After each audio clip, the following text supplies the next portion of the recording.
Click करना ना भूलें ताकि आपको मिल सके लेटेस्ट वीडियो। हेलो दोस्तों, स्वागत है आपके अपने यूट्यूब चैनल टारगेट क्लासेस में। दोस्तों, आज हम पढ़ने वाले हैं राजस्थान के भौतिक प्रदेश। और इस टॉपिक में से राजस्थान अधीनस्थ बोर्ड प्रतियोगी परीक्षाएं जैसे कि एलडीसी, राजस्थान पटवार, राजस्थान पुलिस और आरएएस जैसी प्रतियोगी परीक्षा में इस टॉपिक में से क्वेश्चन पूछे जाते हैं। तो आपके लिए काफ़ी इंपॉर्टेंट टॉपिक है। और साथ ही इस टॉपिक को हम एक मैप के माध्यम से कवर करने का प्रयास करेंगे और आपको ये वीडियो भी पसंद आएगा, आशा करेंगे। तो चलिए दोस्तों, शुरू करते हैं। राजस्थान के भौतिक प्रदेश। भौतिक प्रदेश में हमें पढ़ना है मरुस्थलीय क्षेत्र, अरावली मैदानी प्रदेश और पठारी प्रदेश। राजस्थान विश्व के प्राचीन भूखंडों का अवशेष माना जाता है। सभी महाद्वीप एक विशाल भूखंड पेंजिया के रूप में उपस्थित थे। जो पहले महाद्वीप हुआ करते थे वो क्या थे? पेंजिया के रूप में उपस्थित थे। और कालांतर में बात करें तो इसके दो टुकड़े होते हैं पेंजिया के। तो उत्तरी भाग क्या कहलाता है हमारा? यानी उत्तरी भाग अंगारा लैंड बोला जाता है। और दक्षिणी भाग की बात करें तो वो बोला जाता है गोंडवाना लैंड। दक्षिणी भाग क्या कहलाता है? गोंडवाना लैंड। अब अंगारा लैंड और गोंडवाना लैंड के बीच में एक सागरी क्षेत्र था। उसे क्या बोलते हैं? तैतीस सागर।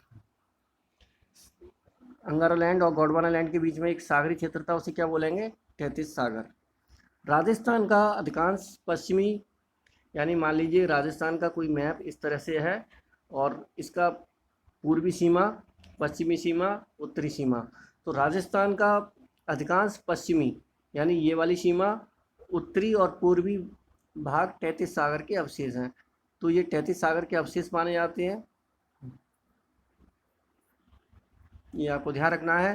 राजस्थान का पश्चिमी क्षेत्र, यानी राजस्थान का पश्चिमी क्षेत्र जैसलमेर, जोधपुर, बाड़मेर, बीकानेर वाला क्षेत्र है। राजस्थान का पश्चिमी रेगिस्तानी क्षेत्र तथा उसमें खारे पानी की झीलें तैतीस सागर के अवशेष मानी जाती हैं। मध्य पर्वतीय प्रदेश, दक्षिणी पठारी क्षेत्र, यानी मध्य पर्वतीय क्षेत्र और दक्षिणी पठारी क्षेत्र, ये किसके अवशेष माने जाते हैं? गोंडवाना लैंड के अवशेष माने जाते हैं। तो दोस्तों, अब हम मैप के माध्यम से ये जानकारी कर लेते हैं इस किस किस भागों में, कितने भागों में इनको बांटा गया है और इसकी क्या क्या विशेषता हैं। चलिए दोस्तों, राजस्थान के भौतिक प्रदेशों को चार भागों में बांटा गया है। तो पहला है पश्चिमी मरुस्थलीय प्रदेश। दूसरा है अरावली पर्वतीय प्रदेश, जैसा कि आप देख पा रहे हैं मैप में, अरावली पर्वतीय प्रदेश।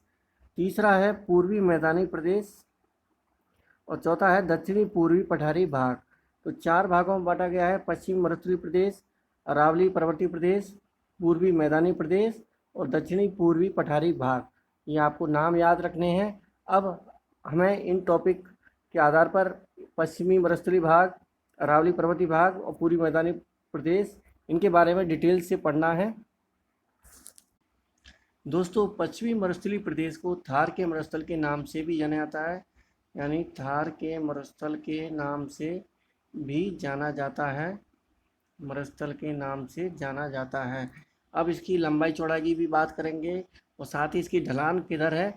तो उत्तर पूरब से, यानी उत्तर पूरब ये आपकी सीमा है, उत्तर पूरब से दक्षिण पश्चिम की ओर इसकी ढलान है, यानी उत्तर पूरब और दक्षिण पश्चिम। इसकी जो ढलान है उत्तर पूरब से दक्षिण पश्चिम की ओर है। और इसकी बात करें तो इसकी लंबाई है 640 किलोमीटर इसकी लंबाई है। और चौड़ाई की बात करें तो ये इसकी चौड़ाई है 300 किलोमीटर। इसमें 12 जिलों को शामिल किया गया है।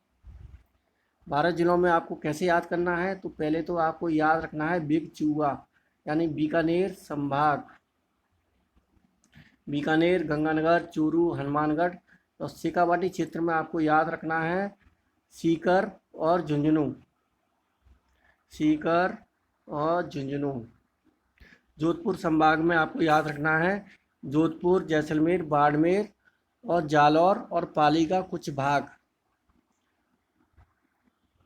और इसमें आपको याद रखना है नागौर। इस तरह से टोटल 12 ज़िले हैं, वो आपको इस तरह से नाम याद रखने हैं। और 4 जून 2013 को एक रिसर्च हुआ था 4 जून 2013 को। एक रिसर्च होता है और रिसर्च में 5 जिलों को रेगिस्तानी क्षेत्र में शामिल किया जाता है। कौन कौन से वो ज़िले हैं? जयपुर, अजमेर, राजसमंद, सिरोही,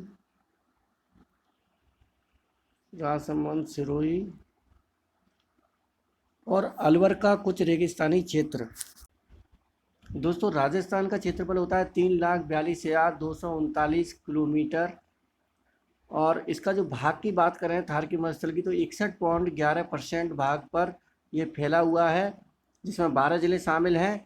और 61.11% की बात करें तो इसकी टोटल किलोमीटर में बात करें तो 2,09,142 किलोमीटर इसका क्षेत्र विस्तृत है। ये आपको ध्यान रखना है। दोस्तों थार के मरुस्थल में बात करें तो बरसात की बात करें तो 20 सेंटीमीटर से 50 सेंटीमीटर तक बरसात होती है। 20 से 50 सेंटीमीटर तक बरसात होती है। 100 व्यक्ति प्रति वर्ग किलोमीटर के हिसाब से यहाँ पे निवास करते हैं, यानी 1 किलोमीटर में 100 व्यक्ति का निवास स्थान है। इस तरह से आप याद रख सकते हैं। और इसकी जो मुख्य फसल में और पेड़ों में कौन कौन से हैं, तो इसका जो पेड़ वगैरह यहाँ पे मिलते हैं तो बबूल का पेड़, बबूल, खेजड़ा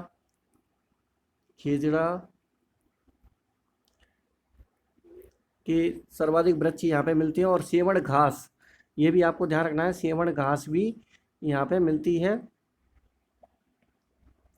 सिंचाई के लिए बात करें तो इंदिरा गांधी नहर परियोजना इसके लिए सबसे इम्पोर्टेंट है। इंदिरा गांधी नहर परियोजना, ये इसका नाम याद रखना है, इंदिरा गांधी नहर परियोजना।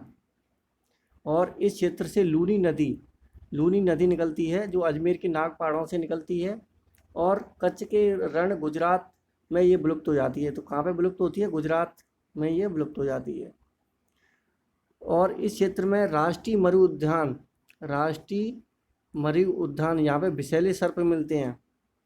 राष्ट्रीय मरु उद्यान वन्य जीव अभयारण्य है, ये भी आपको याद रखना है, वन्य जीव अभयारण्य है। दोस्तों आपको ये भी ध्यान रखना है, थार के मरुस्थल में राजस्थान का 40% जनसंख्या थार के मरुस्थल वाले भाग में ही निवास करती है। ये कई प्रतियोगी परीक्षा में क्वेश्चन पूछा गया है, तो ये आपको ध्यान रखना है, थार के मरुस्थल में जनसंख्या कितनी है, तो वो 40% है। चलिए दोस्तों, अब इसके थार के मरुस्थल को कितने भागों में बांटा गया है, तो इसको 4 भागों में बांटा गया है। तो इनके क्या क्या नाम है उनको भी एक बार देख लेते हैं। तो शुष्क रेतीला मरुस्थलीय प्रदेश, लूनी बेसिन, शेखावाटी प्रदेश, और घग्गर का मैदान। गंगानगर, हनुमानगढ़ जिलों का मैदानी क्षेत्र का निर्माण करता है। घग्गर का प्रवाह क्षेत्र के बाद से ही इसका निर्माण हुआ है। दोस्तों फर्स्ट पार्ट में हमने पश्चिम मरुस्थलीय प्रदेश को कंप्लीट कर लिया है, पार्ट फर्स्ट में। और सेकंड पार्ट का जो वीडियो है वो उसमें कवर कराया जाएगा अरावली पर्वतीय प्रदेश, पूर्वी मैदानी प्रदेश और दक्षिणी पूर्वी पठारी भाग। और साथ ही इसकी एक ट्रिक बनाकर आपको पूरा कंप्लीट कराया जाएगा। तो दोस्तों आज आपको ये वीडियो कैसा लगा? आपको ये वीडियो पसंद आया दोस्तों तो लाइक करें, सब्सक्राइब करें, कमेंट करें और दोस्तों शेयर करें। आज के लिए थैंक्स।